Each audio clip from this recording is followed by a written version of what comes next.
Bien, mis amados hermanos, bienvenidos a este tiempo especial de estudio bíblico devocional. Su hermano Pastor Roberto Alfaro les saluda y les doy la mejor y cordial bienvenida. Estamos en este tiempo de Parashá número 11, un Parashá maravilloso. Estamos recordando esa historia apasionante en la vida de José, el reencuentro con sus hermanos, el reconocer delante de ellos quién es, su verdadera identidad, la importancia de establecer juntamente con ellos su condición de amor, de perdón, de no rencor, todo lo que tenemos que aprender a lo largo de esta historia. Quiero que me acompañe por un momento, por favor, al libro de los Salmos, en el Salmo 105. El Salmo 105 trae como título Maravillas de Yahweh a favor de Israel. Alaba a Yahweh, invocad su nombre, dad a conocer sus obras en los pueblos, cantadle salmos, hablad de todas sus maravillas. Y vamos a ir por un momento al verso 17. En el verso 17 dice esta palabra: envió un varón delante de ellos, a José, que fue vendido por siervo. Afligieron sus pies con grillos, en cárcel fue puesta su persona, hasta la hora que se cumplió su palabra. El dicho de Yahweh le probó. Envió el rey y le soltó, y el señor de los pueblos y le dejó ir libre. Lo puso por señor de su casa y por gobernador de todas sus posesiones. En este recuento que estamos llevando en el libro de Bereshit, vamos por el capítulo 45. Ayer dimos comienzo en los primeros versos y hoy vamos a dar continuidad a partir del verso 12.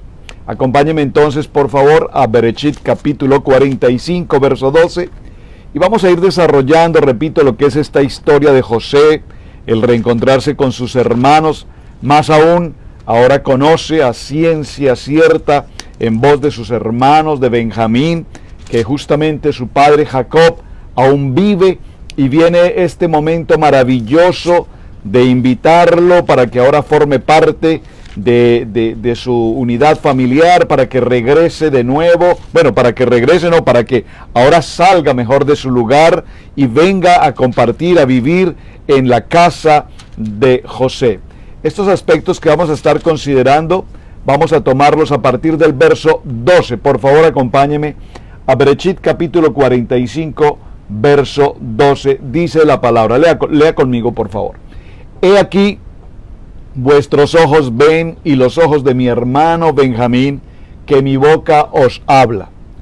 Haréis pues saber a mi padre toda mi gloria en Egipto, y todo lo que habéis visto, y daos prisa, y traed a mi padre acá.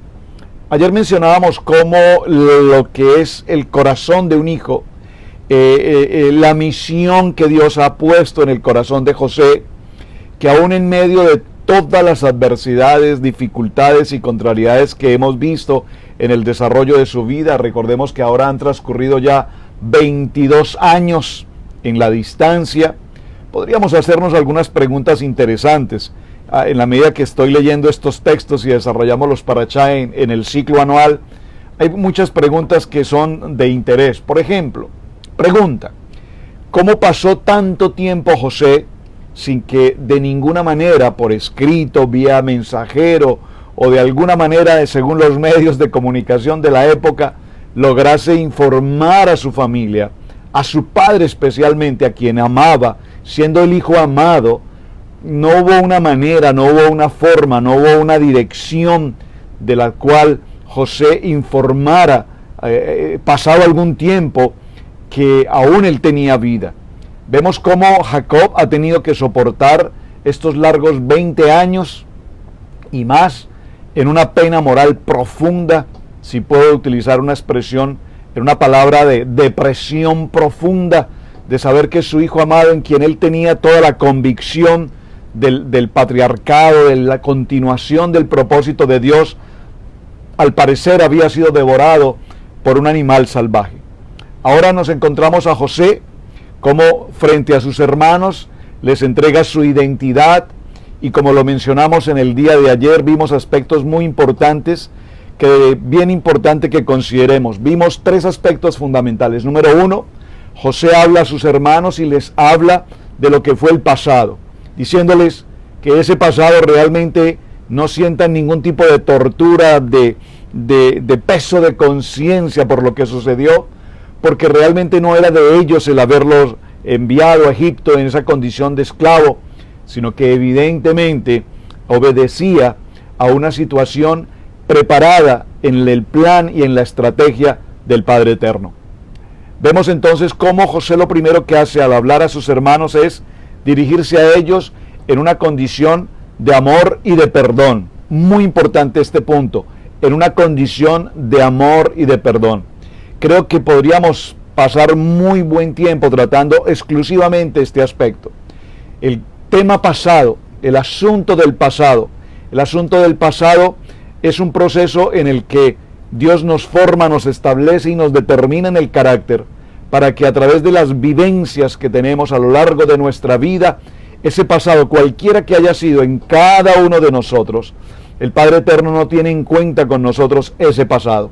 De tal manera que aquí José aplica, si puede utilizar esta expresión, aplica un estilo de vida muy espiritual en un nivel elevado de perdón hacia sus hermanos, sabiendo que realmente para el momento en el que sucedieron todos estos acontecimientos, José sabía que sus hermanos habían obrado de una manera totalmente egoísta, totalmente perversa, totalmente conspirativa frente a su vida, frente a sus sueños, frente a su condición de hijo preferido, frente a su padre Jacob.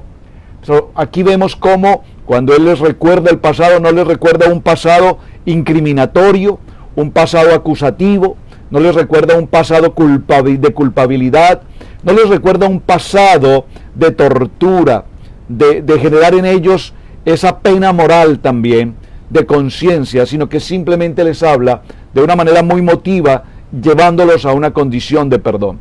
A su vez, José habla a sus hermanos con palabras tan extraordinariamente bien pronunciadas que los trae a un tiempo de consuelo, de esperanza, de oportunidad. Y si miramos solamente estos 2 aspectos, nos daremos cuenta que muy seguramente todos nosotros en algún momento de nuestra vida hemos pasado precisamente por este tipo de circunstancias.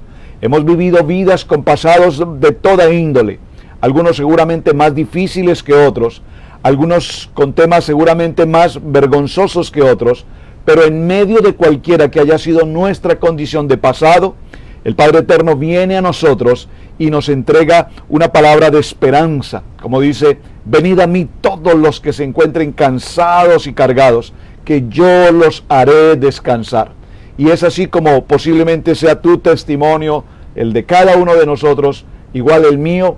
En algún momento de nuestra vida, en medio de muchas circunstancias, el Padre Eterno nos extiende su mano y nos recibe con una palabra de perdón, de amor, de unidad, de gracia, de favor, y por supuesto inmediatamente nos presenta un plan que es un plan de esperanza, un plan de consuelo, un plan de oportunidad, un plan de vida, un plan en el que nosotros sabemos que cuando disponemos nuestra vida en línea, en comunión con Él, sabemos, como lo dice en su palabra: yo soy la vid, yo soy el camino, yo soy la verdad, yo soy tu pan de vida. Y Él viene a darnos vida y viene a darnos una vida en abundancia.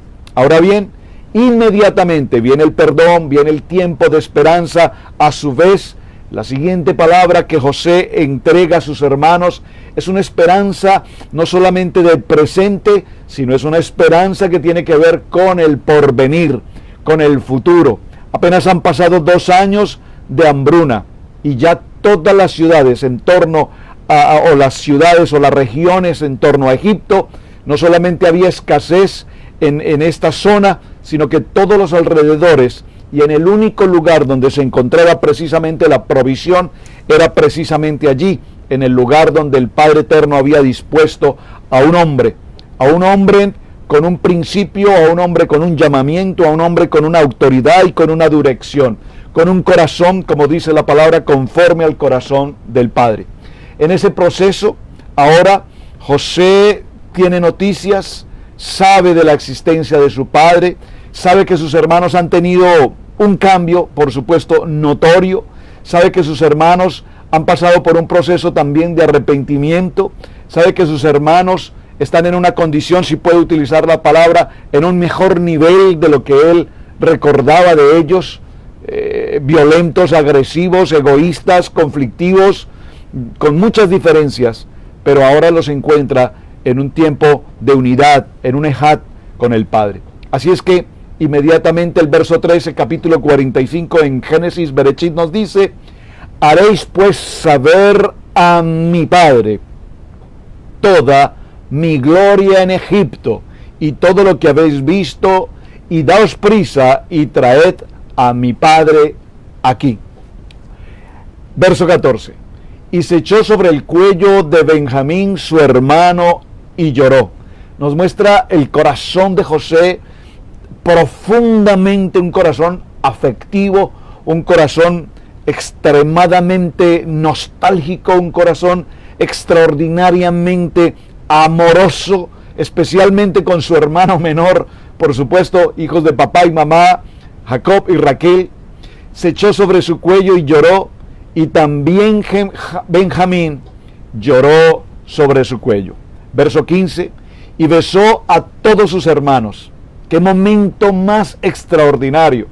Yo resalto este momento y les digo, hermanos, si leemos este texto, que lo hemos leído en tantas ocasiones, yo estoy seguro que muchos de los hermanos que están acompañándonos ahora mismo en el estudio bíblico devocional han leído estas porciones de Parashá y Bereshit tan extraordinario como lo es, lo han leído una y muchas veces, pero aquí encontramos algo especial. Posiblemente has leído algún muy buen libro de algún buen escritor y lo has leído una vez, eventualmente lo consultas una que otra vez, pero difícilmente sea un libro que leamos 2 o 3 veces, a menos que ese libro nos entregue una enseñanza tan poderosa y quisiéramos mantenerla siempre fresca. Pero cuando nosotros estudiamos la palabra, la Torá, vamos al Parashá y desarrollamos ese Parashá semanal durante todo el ciclo anual, pasamos por estos mismos textos cada año, y sin embargo notamos que en cada año solo leer una porción, un verso, solo hacer una puntuación adecuada, un punto, una coma, aún una entonación en cualquiera de las palabras, notaremos que hay una revelación maravillosa, como que Dios, el Padre Eterno, nos dice: esto lo leíste hace un año, lo has leído muchas veces, pero lo has pasado por alto en tantas ocasiones. Se echó sobre su cuello Benjamín y lloró también junto con su hermano. Y el verso 15 resalta: y José besó a todos sus hermanos y lloró sobre ellos, y después sus hermanos hablaron con él. Aquí vemos esa gloria maravillosa del Padre, el amor del Padre sobre sus hijos, la paternidad, este hermano entregando su amor, entregando toda la alegría, todo su gozo para con sus hermanos, por encima de toda diferencia de opinión, por encima de todo pasado. Ahora encontramos a un José entregándoles esa bondad y esa gracia maravillosa que el Padre nos entrega. En el libro de Mateo, en el capítulo 17, verso 15, si usted me acompaña por un momento a este texto, Mateo capítulo 17, verso 15, dice la palabra: mientras él aún hablaba, una nube de luz los cubrió, y aquí una voz desde la nube que decía: este es mi Hijo amado, en quien tengo complacencia, a él oíd. Muy bien, en el texto que vamos llevando como guía, en el capítulo 45, espero que usted esté con Biblia, papel y lápiz, por favor. No quiero que solamente escuche lo que estamos hablando, quiero que vaya con su Biblia, por favor, vaya con su Biblia, vaya conmigo al versículo bíblico, léalo junto conmigo y vamos estudiando todos a la vez. Vamos al capítulo 45 y vemos en el verso 16. Ahora vemos aquí cómo Faraón y José aconsejan, atención, Faraón y José aconsejan a sus hermanos ir a su casa con muchos suministros y traer de regreso, nuevamente de vuelta, a toda su familia. Verso 16 dice la palabra: y se oyó la noticia en la casa de Faraón, diciendo: los hermanos de José han venido. Y esto agradó en los ojos de Faraón y de sus siervos. Miren lo interesante de este texto del verso 16. El Faraón ahora se entera que José no es un hombre solo, que ahora no solamente tiene una esposa, hijos, sino que además ahora tiene hermanos, y no unos cuantos hermanos, ahora son 11 hermanos, y además una familia, un padre que aún vive. Además ahora el Faraón se entera de que hay una gran nación, hay un pueblo entero de la línea, de la genealogía, de la cultura de José. Porque para este entonces José no era más que un joven que en algún momento apareció en la vida de Egipto. Pero dice la palabra en el verso 16: y se oyó la noticia en casa de Faraón, diciendo: los hermanos de José han venido. Y esto agradó en los ojos de Faraón y de sus siervos. Podríamos preguntarnos, ¿por qué la noticia agradó tanto al Faraón? Agradó porque posiblemente un hombre inteligente como Faraón dijo: si esto es José, un hombre tan extraordinario, administrador, un hombre capaz, brillante, que todo lo que hace prospera, si esto es uno de 11 más, ¿cuánto más serán sus otros hermanos? Muy probablemente sus otros hermanos deben ser tan brillantes o más aún que el mismo José. Y esto agradó en la vida del Faraón. Y dijo Faraón a José, atención, verso 17, léalo conmigo. Y dijo Faraón a José: di a tus hermanos, haced esto. Observen que no es ni siquiera directamente el Faraón quien da una orden. Es como un consejo, una recomendación. Aquí vemos al Faraón que habla a José y le dice: vamos, José, habla a tus hermanos y diles, hagan esto: carguen vuestras bestias e id, volved a la tierra de Canaán. Verso 18: y tomad a vuestro padre y a vuestras familias y venid a mí, porque yo os daré lo bueno de la tierra de Egipto y comeréis de la abundancia de la tierra. Wow, son palabras que nacen en el corazón del Faraón, pero a su vez son las palabras que José tenía preparadas para sus hermanos. Es decir, aquí podemos ver que hay una perfecta unidad entre el Faraón y el virrey o el segundo a bordo en este caso. Esto es muy interesante porque recordemos que si lo vemos desde el punto de vista empresarial, por ejemplo, tenemos a un gerente, a un subgerente, o a un presidente, a un vicepresidente. En las congregaciones normalmente hay un pastor principal, un pastor segundo o un copastor, líderes. Y qué diferente es cuando hay diferencias de opinión. Las cosas no avanzan, las circunstancias no funcionan, pero aquí podemos ver cómo en el capítulo 45, verso 18, podemos notar que Faraón y José tenían una unidad, una coincidencia.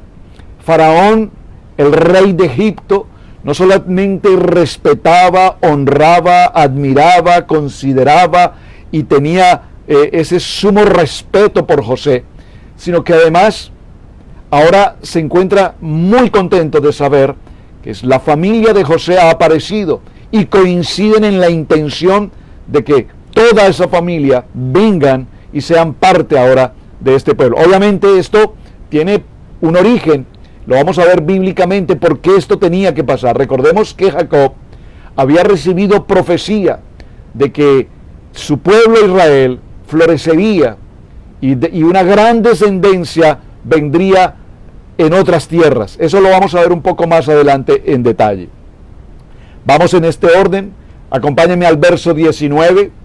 Dice: y tú manda, haced esto: tomaos de la tierra de Egipto carros para vuestros niños y vuestras mujeres, y traed a vuestro padre, y venid, y no os preocupéis por vuestros enseres, porque la riqueza de la tierra de Egipto será vuestra. ¡Wow! Cuando vemos y leemos estos textos, nos surgen inmediatamente muchas preguntas. Recuerden que el estudio bíblico tiene como propósito leer nuestros textos, cada paso, cada versículo, pero hacernos preguntas, y de esta manera seguro que podemos entender mucho mejor lo que la palabra nos está indicando. ¿Por qué hacía todo esto Faraón? ¿Solamente por algún interés personal? ¿Solamente por algún interés de carácter económico? O tal vez el trasfondo de esta situación era en el corazón de Faraón una circunstancia de gratitud, una gratitud extraordinaria en la vida de José, porque desde el momento en que Faraón conoce a José y le da la solución a estos sueños y le nombra administrador segundo a bordo, virrey de todo Egipto, con autoridad total, entonces nos damos cuenta que la vida de Egipto ha cambiado. La vida de Egipto ha tenido otra dirección. La vida de la población de Egipto ha mejorado, su economía, su estabilidad. Hay sequías, hay hambrunas por muchos lugares, pero en Egipto hay abundancia. Podríamos entonces considerar que el corazón de Faraón sin duda tendría un corazón de mucha gratitud sobre la vida de José.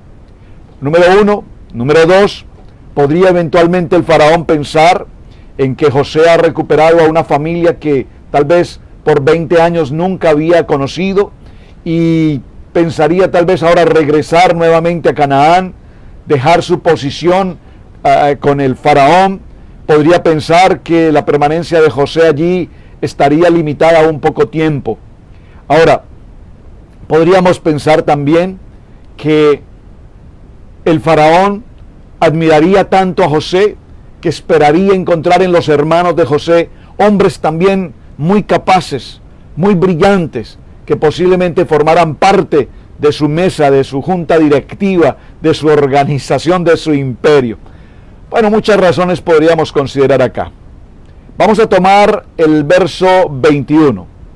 En el verso 21 del capítulo 45 encontramos el regreso de los hermanos de José a la tierra de Canaán, llenos de regalos, de suministros, dice el verso 21, y lo hicieron así los hijos de Israel, es decir, todo cuanto Faraón propuso y dijo, y a su vez José ratificó, fue lo que ellos hicieron. Regresan a Canaán, así lo hicieron los hijos de Israel, y les dio José,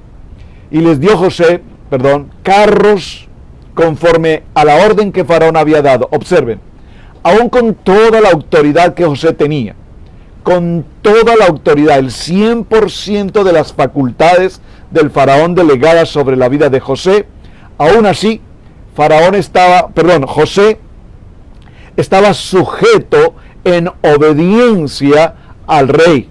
Esto nos muestra mucho realmente, esto es extremadamente importante, porque cuántas veces nosotros hemos recibido una delegación de un superior para hacer algún tipo de tarea, y cuántas veces pensamos o sobrepasamos esa autoridad que se nos ha delegado sin tomar consideración hasta dónde tenemos un límite realmente, hasta dónde podemos obedecer siendo justos, honestos, o hasta dónde sobrepasamos la autoridad que se nos ha entregado. Así es que aquí vemos cómo el verso precisamente 21 nos dice, y les dio José carros conforme a la orden de Faraón. Es decir, si Faraón dijo, José, llévate 20 carros, pues se llevó 20. No se llevó 23 ni 25, sino específicamente el corazón de José obedecía tal cual lo que Faraón le había indicado. Y aún José, sabemos, repito, tenía tanta autoridad que hubiese podido tomar sus propias decisiones. Pero vemos esa sujeción, y es lo que quiero que resaltemos. Y les suministró además víveres para el camino. Verso 22, a cada uno de todos ellos les dio mudas de vestidos, y a Benjamín dio 300 piezas de plata y 5 mudas de vestidos. Es importantísimo. Yo como que estoy pensando en este momento, amados hermanos, sería muy interesante que usted me envíe un texto, un mensaje, y nos recuerde a todos qué significa, qué tipología, qué representan estas 300 piezas de plata y estas 5 mudas de vestidos que particularmente le fueron entregadas a su hermano Benjamín. Los bendijo a todos, les dio ropa nueva, les dio mucha provisión, envió los carros cargados con tanta bendición, pero particularmente en Benjamín siempre había ese valor agregado por la vida de su hermano menor, el menor por demás de todos los hermanos en la casa de Israel. Verso 23. Y a su padre envió esto: 10 asnos cargados de lo mejor de Egipto. ¡Wow! Pero tremendo. 10 asnos cargados de lo mejor de Egipto. Y 10 asnas cargadas de trigo y pan y comida para su padre en el camino. Y despidió a sus hermanos y ellos se fueron, y él les dijo: no riñas por el camino. Miren, hermanos, el verso 23, verso 24, y despidió a sus hermanos, José. Este es un momento de mucho gozo, de alegría, de compartir, de victoria para todos, de paz, de renuevo. Esto es un cheminí, un nuevo comienzo. Todo esto aquí está maravilloso. Pero sin embargo, esta frasecita, o perdón que utilice esta expresión, esta frase que deja José allí escrita, me parece muy interesante. Esto me recuerda a mamá, o me recuerda a papá, o a nosotros padres de familia. No riñas por el camino.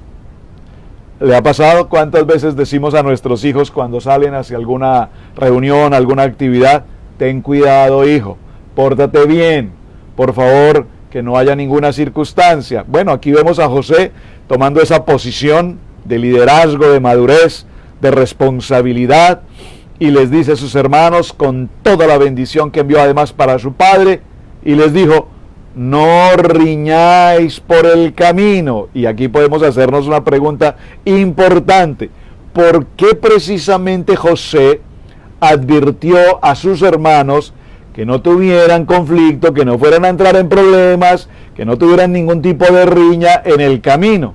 ¿Por qué? ¿Por qué José pidió a sus hermanos esto?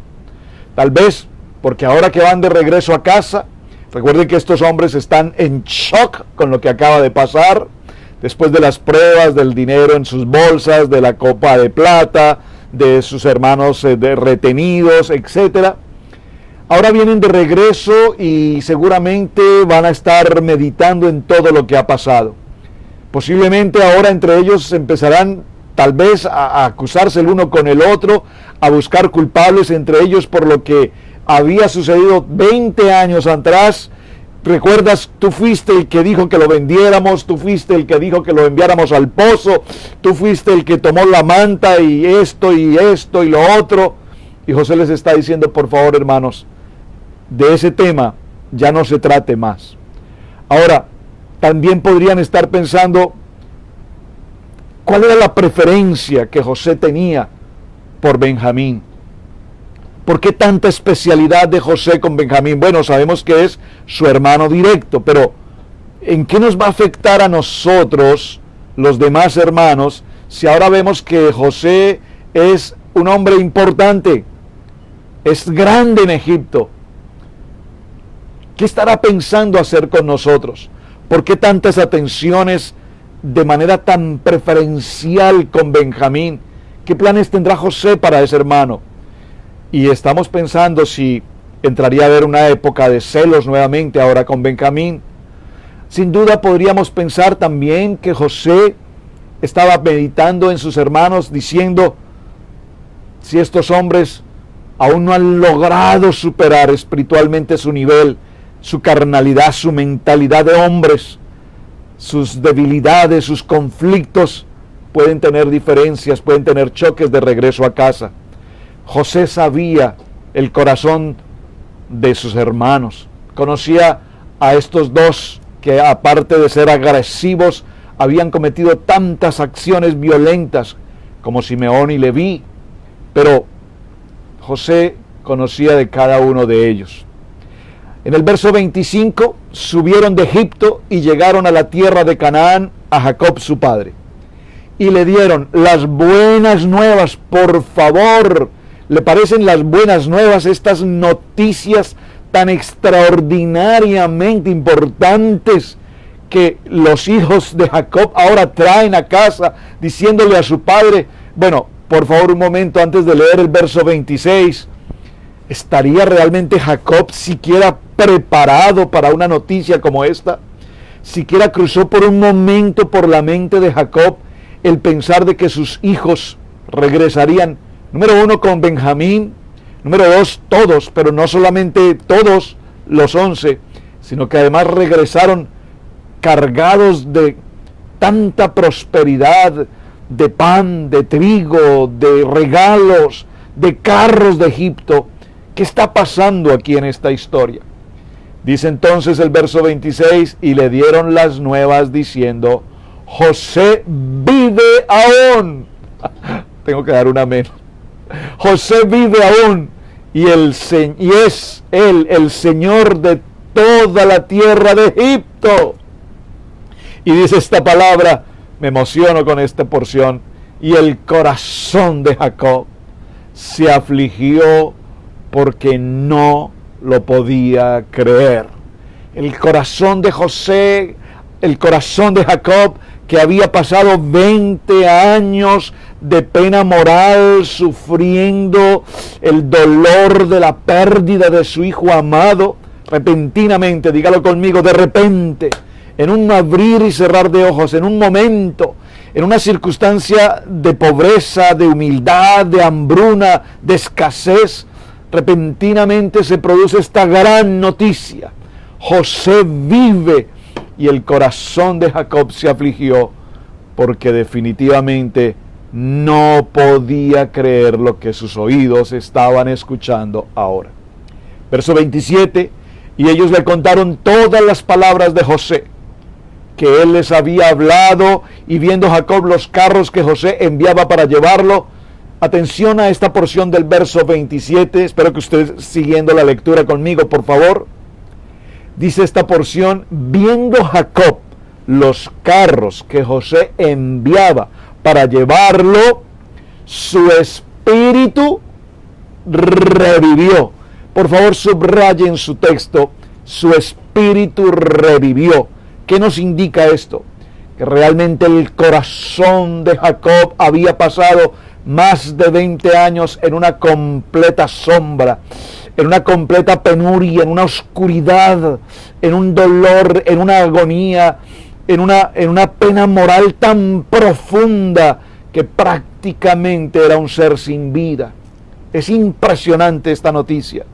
Pero lo interesante aquí en el verso 27 es, después de esta coma, José envía lo que José había enviado para llevarlo, su espíritu revivió. Y quiero que resalte, por favor, le repito, por favor resalte en su Biblia este momento maravilloso en la vida de Jacob, porque también tengo la plena certeza en mi corazón que muchos de nosotros, en algún momento de nuestro diario vivir, hemos recibido una tan gran buena noticia, tan extraordinaria noticia, como que Yeshua ha resucitado y ha pagado el precio por mi pecado, por tu pecado, y entonces nuestro espíritu revive juntamente con él.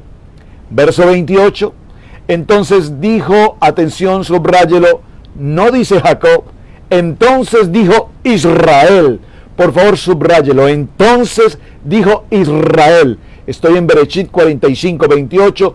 Observen, no dice Jacob, aquí nos habla de Israel. Entonces dijo Israel, basta, José mi hijo vive todavía, iré y le veré antes que yo muera.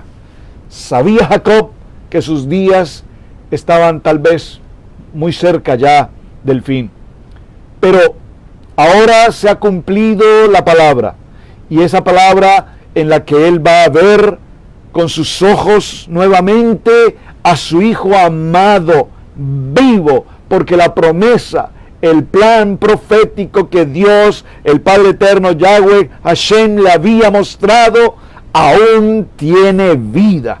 Y con esto, prácticamente para que cerremos, quiero decirles, mis amados hermanos, que si en algún momento en tu vida, en tu llamamiento, en tu ministerio, en tu hogar, en tu familia, en tu visión, en el plan, en el propósito que Dios te ha entregado, alguna vez has pasado días, años tal vez, con un ministerio que aparentemente no avanza, no funciona, no ves que camina. Aquí la palabra nos dice, aunque pasen los días y aunque pasen los años, la palabra es viva, dice Hebreos capítulo 4, verso 12, que la palabra es viva, que la palabra tiene poder y que la palabra se cumple para lo cual fue establecida. Por lo tanto, ahora Jacob sabe que la palabra profética, que los sueños proféticos, que lo que el Padre le mostró aquel día en aquel sueño, hoy cobra vida y el propósito de Dios se ha cumplido. Jacob toma un ánimo tan profundo en su vida que recupera años. Es decir, es como volver a nacer, porque cada palabra que Dios le había mostrado ahora se ha cumplido. Dice el libro de Tesalonicenses en el capítulo primero, en el primer libro de Tesalonicenses, en el capítulo 5, por favor acompáñenme un momento al primer libro de Tesalonicenses, en el capítulo 5, primer libro de Tesalonicenses, en el capítulo 5 y en el verso 11, dice esta palabra: por lo cual, animaos unos a otros y edificaos unos a otros, así como lo hacéis. ¿Qué nos dice esta palabra? ¿Cómo es de importante, mis amados hermanos? Permítanme que utilice esta frase entre comillas, que no seamos aguafiestas. No sé si en muchos países esa palabra es comprensible, pero en mi cultura o en mi país, aguafiestas es aquella persona que en un torno, en un grupo, en una comunidad, todas las cosas le parecen malas. Todo le parece mal, todo le parece inapropiado, todo le incomoda, todo le molesta, todo le fastidia, todo le disgusta, todo le afecta, nada le parece, con nada está de acuerdo, no le parece, oh, terrible. ¿Por qué menciono esto? Porque lo que este mensaje nos está diciendo hoy es cómo José, en medio de todo lo que ha vivido, entró a un tiempo de perdón con sus hermanos, en un tiempo de amor con ellos, en un tiempo de reconciliación, en un tiempo de consuelo, de esperanza y en un tiempo de establecerles un futuro. Y les habló con palabras de vida, de esperanza, de grandeza, y los trae y les entrega y les coloca todo a disposición. Eso es lo que el Padre Eterno ha hecho con cada uno de nosotros. En medio de todas las pruebas, las adversidades, los problemas, todas las circunstancias que hayamos podido pasar, Dios, el Padre Eterno, nos da oportunidades. Una oportunidad cada día. Cada día es un nuevo vivir. Cuando alguna puerta en algún lugar, en algún momento se cierra, es porque Dios tiene preparadas mejores oportunidades que se van a abrir en el tiempo y en el momento que Él lo considere. ¿Por qué? Porque Dios quiere que a través de cada prueba nosotros descubramos que Él está con nosotros. Por eso Josué capítulo 1 verso 8 es tan poderoso y nos dice: no temas, no desmayes, esfuérzate y sé valiente, porque a donde quiera que tú estés, a donde quiera que tú vayas, yo estaré contigo. Bueno, mis amados hermanos, pues capítulo 45, quería avanzar mucho más en el tema, pero creo que lo que hemos desarrollado del capítulo 45 hoy nos da una enseñanza extraordinaria y maravillosa para nuestras vidas. Quiero cerrar dejándoles esa palabra de ánimo, hermanos, ánimo.